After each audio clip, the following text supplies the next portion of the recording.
Yesterday we looked at the Annunciation and the cross and how Mary was specifically there being that perfect follower of Jesus. Now God entrusted himself to her, right? And she's there in this very intimate place with God at both the beginning and the end of his life.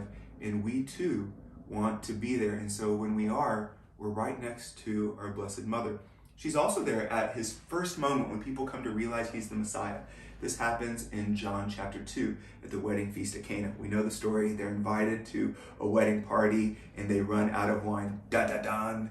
What a human, small problem, but big to them.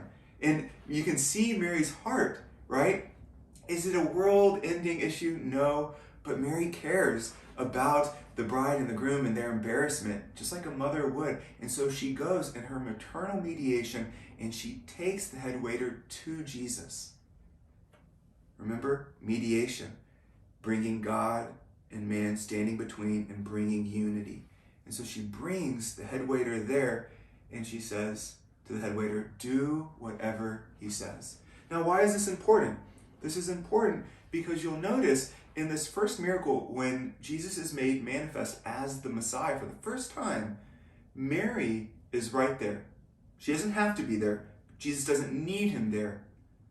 But she is there because he wants her there, because she's there at every moment with him. It's not out of need. It's out of a very particular generosity because Jesus wants to give us his mother in this role. Secondly, he says to her, he speaks about the hour and has it come yet?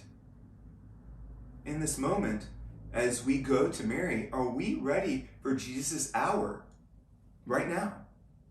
Are we ready for his hour to come in the ways in which he is going to use us? Because that's what we need to do. We need to be ready to make the Messiah known at every moment, right? That as we're with our Blessed Mother, these opportunities are going to happen more and more often. And then finally, notice how Mary's role is subordinate to Christ. Christ is the one mediator between God and man, but because he is generous, he wants to draw all of his creation together. Each and every one of us are mediators of that covenant, but subordinate to Jesus. Mary, in a very singular and unique way, is also subordinate to Christ's mediation in her own maternal way. And so she looks at the head waiter and says, just do whatever he says. Again, that mediation, God, man, being brought together in unity. And she'll tell us to do whatever he says as well. Keep praying, keep drawing near, ask our mother to mediate with us, to bring us and to recognize the hour of Jesus and to remind us to do whatever he says. God bless.